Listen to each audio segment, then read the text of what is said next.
Siapa yang sholat subuh berjamaah, maka dia berada di dalam jaminan Allah. Pun pula mudah-mudahan kita bisa satu ketika menyempatkan subuh seperti ini untuk duduk sampai matahari terbit hingga kita melakukan sholat isyraq, sholat duha, sehingga Assalamualaikum warahmatullahi wabarakatuh.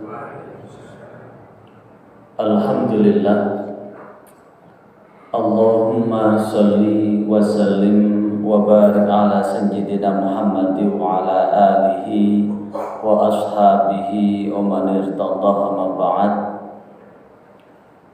Hadratal muhtaramin wal muhtaramat, sesepuh bini sepuh ketakmiran Masjid At-Taqwa yang ada di perumahan Gayung Kebonsari ini, hadirin hadirat jamaah sholat subuh rahimakumullah. Alhamdulillah, hari ini kita dipertemukan oleh Allah di tanggal 20 Ramadan yang masuk Asyra awakhir Ramadan, 10 hari terakhir di bulan Ramadan. Mudah-mudahan subuh kita hari ini nyocoki dawuh Kanjeng Nabi Muhammad sallallahu alaihi wasallam, man sholat subha bil jamaah fahuwa fi dhimmatillah, rawahul Bukhari Muslim. Siapa yang sholat subuh berjamaah, maka dia berada di dalam jaminan Allah. Pun pula mudah-mudahan kita bisa satu ketika menyempatkan subuh seperti ini untuk duduk sampai matahari terbit hingga kita melakukan sholat isyraq, sholat duha, sehingga ada 6 hal yang dapat kita petik di dalam riwayat Imam Tirmidzi, kahajjatin wa umratin tamah. Dia seperti mendapatkan pahala haji dan umrah sempurna. Kemudian di dalam riwayat Imam Bukhari disebutkan Allah akan mengampuni dosanya, walaupun dosa itu lebih banyak dari buih-buih lautan. Di dalam riwayat yang lain Allah akan mengampuni dosanya kayaumin waladat hummuhu, hadis riwayat Abu Dawud. Dosa-dosanya terampuni laksana seperti baru dilahirkan dari ibunya. Dalam riwayat yang lain wajabat lahul jannah. Maka subuh ini mudah-mudahan menjadi bagian catatan malaikat raqib, pencatat amal kebaikan, bagian yang tak terpisahkan untuk apa? Mengambil hikmah pahala di bulan Ramadan ini. Hadirin jamaah sholat subuh rahimakumullah, hari ini saya teringat kisah seorang pemuda yang arogan, yang menyiksa karena kebenciannya sampai koma berhari-hari, yang dialami oleh David Ozora. Terhenyak ada kisah yang dikisahkan di dalam kitab Nawadir, kisah seorang sufi yang bernama Ibrahim Adham. Ibrahim Adham sehari-hari ada di Palestina, di Yerusalem. Satu ketika berkesempatan untuk berhaji atau berumrah mengunjungi Baitullah. Sesaat jelang meninggalkan Mekah, beliau membeli kurma. Namun saat membeli kurma itu, ada sebutir kurma yang jatuh di bawah. Kemudian beliau makan. Setelah itu beliau pulang kembali. Sehingga seperti biasa ketika di Palestina, beliau selalu sholat itu di Sahra. Sahra itu yang sekarang menjadi yang berkubah hijau. Kubah hijau itu ada batu itu yang jadi pijakan Rasulullah ketika bermi'raj dari Masjidil Aqsa ke Sidratul Muntaha. Selalu sholat di situ. Dan salah satu kelebihan Ibrahim bin Adham bisa melihat makhluk lain selain manusia, bisa melihat malaikat, bisa melihat jin. Satu ketika beliau mendengar percakapan dua malaikat, yang mana malaikat menyampaikan bahwa doa dia kasihan, dia tidak diterima doanya karena dia makan sebutir kurma yang bukan menjadi miliknya. Terhenyak, dia sadar bahwa betul dia makan sebutir kurma yang bukan miliknya, dan doanya tidak dikabulkan. Akhirnya dia merasa, dan malaikat mengatakan bahwa dia 40 hari doanya tidak dikabulkan. Maka kemudian dia sadar, dia kembali ke Mekah, kemudian mencari pedagang. Ternyata tidak ditemukan pedagang kurma, lelaki tua pedagang kurma tidak dia temukan. Yang dia temukan adalah seorang pemuda yang jual di tempat di mana dia membeli kurma itu. Yang kemudian dia bertanya, di manakah Fulan bin Fulanah yang jual kurma ini? Dia menjawab bahwa dia telah meninggal 1 bulan yang lalu, dan saya adalah ahli warisnya yang meneruskan untuk berjualan kurma itu. Maka Ibrahim bin Adham meminta untuk dihalalkan sebutir kurma itu. Si pemuda menjawab, saya bisa menghalalkan, tapi saya tidak berani mewakili 11 saudara saya yang lain. Saya akan menghalalkan, tapi saya tidak bisa mewakili 11 saudara saya yang lain. Maka kemudian Ibrahim bin Adham menanyakan, di mana alamat ke-11 saudaramu itu? Saya akan datangi satu persatu. Walaupun 11 saudara ahli waris ini letaknya berjauhan, Ibrahim bin Adham mendatangi satu persatu, minta dihalalkan sebutir kurma yang terlanjur dimakan itu. Akhirnya walaupun lokasinya berjauhan, akhirnya selesai juga.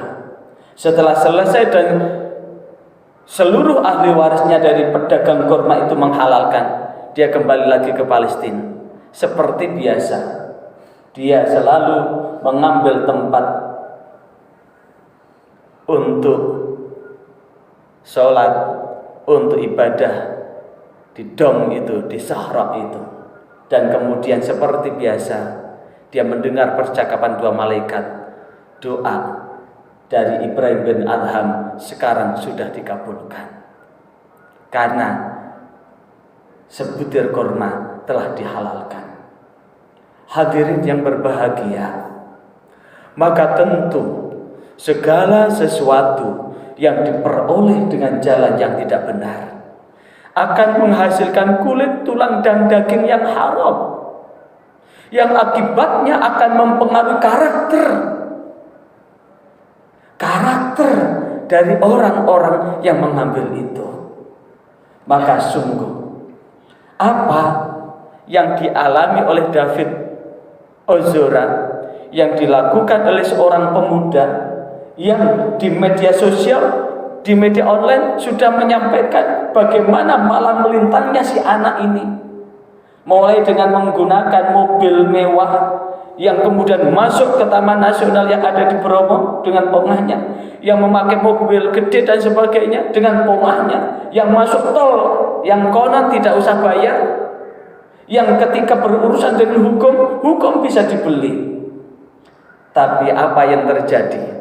Jika Allah sudah berkehendak, inilah yang disebut dengan anak pola bobo keperada. Anak yang berbuat tapi orang tua juga turut menanggung resikonya. Apa yang terjadi?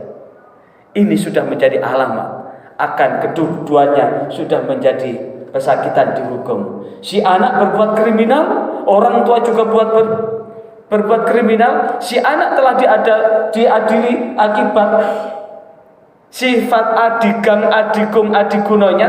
Bapaknya juga terjerat dengan TPPU, tindak pidana pencucian uang.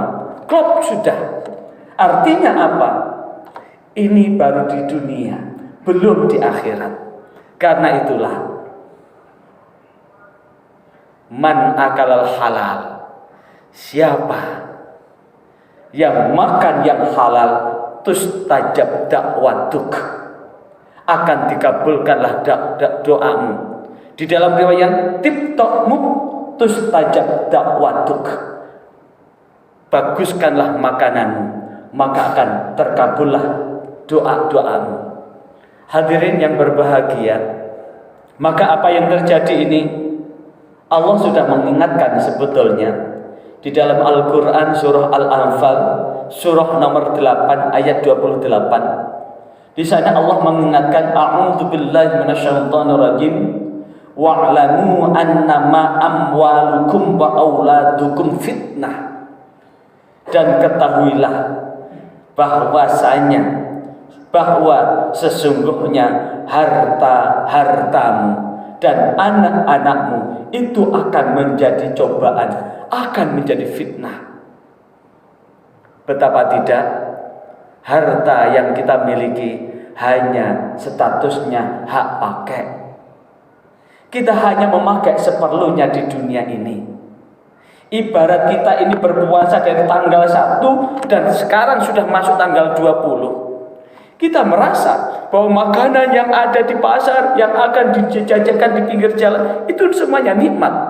Kalaupun toh kita punya uang banyak, seluruhnya terasa nikmat. Kita beli semua, hingga meja hidangan kita penuh dengan makanan. Toh ketika kita ambil, hanya cukup sepiring nasi. Kalau semuanya dibeli, tidak akan termakan semuanya.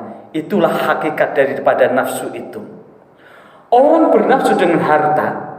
Ketika harta diperoleh dengan jalan yang tidak benar, satu hal karakter harta yang diperoleh dengan jalan yang tidak benar, dibuat berfoya-foya amatlah mudah. Dibuat untuk melakukan penampilan supaya orang melihat dirinya seperti orang yang wah, amatlah mudah. Tapi ingat, karakter harta yang diperoleh dengan jalan yang tidak halal sangat sulit jikalau digunakan untuk jalan kebaikan, sedekah, infak dan sebagainya, sangat eman karena merasa bahwa memperoleh harta itu juga dengan cara yang tidak benar. Mudah-mudahan renungan pagi ini akan mengantarkan kita, mudah-mudahan kita akan senantiasa mencari yang halal dalam diri kita, untuk keluarga kita, karena bagaimanapun juga janji Rasulullah SAW, man sa'a ala iyali, siapa yang bekerja keras untuk keluarganya, fawa fi hillihi, dan dia hanya mencari yang halal. Kebetulan Allah menakdirkan meninggal di jalan, fayamut, meninggal saat dia bekerja, maka catatan jaminan dari Rasulullah, fahuwa kal mujahid fi sabilillah, maka dia bekerja mencari rezeki untuk keluarganya yang halal itu, maka dia seperti berperang di jalan Allah, jaminannya adalah surga. Anak-anak yang ditinggalkan pun akan dijamin oleh Allah. Tetap satu, mudah-mudahan akan mengantarkan anak kita solihah, istri kita tetap solihah, keluarga kita tetap sakinah, mawaddah, warahmah dalam ridha Allah Subhanahu wa ta'ala. Mudah-mudahan dengan sedikit ini Allah membimbing kita di jalan yang benar, jalan yang Allah ridai, hingga mudah-mudahan di dunia kita selamat, di akhirat pun selamat, harta yang kita hasilkan pun berkah buat anak kita, ahli waris juga amanah. Anak-anak kita tetap mendoakan walaupun kita meninggal dunia, karena anak yang kita pimpin dengan harta yang halal akan tumbuh berkembang menjadi anak yang soleh pula. Al-Fatihah. Iyyaka na'budu wa iyyaka nasta'in shiratal mustaqim shiratal ladzina an'amta 'alaihim. A'udzu billahi minasyaitonir rajim. Bismillahirrahmanirrahim. Allahumma shalli wa sallim wa barik ala sayyidina Muhammad walhamdulillahi rabbil alamin. Ya Allah, kami sadar ya Allah bahwa hidup yang kami jalani ada batas akhirnya. Kami sadar ya Allah, cepat atau lambat kami akan meninggalkan dunia ini ya Allah. Mempertanggungjawabkan apapun yang kami lakukan. Karena itulah ya Allah, berilah nikmat hidayah dan iman, sehingga dengan hidayah itu kami tahu mana yang halal, sehingga kami akan berusaha untuk mencari yang halal. Tunjukkan pula yang mana yang haram, sehingga dengan yang haram itu kami mampu menghindarkannya.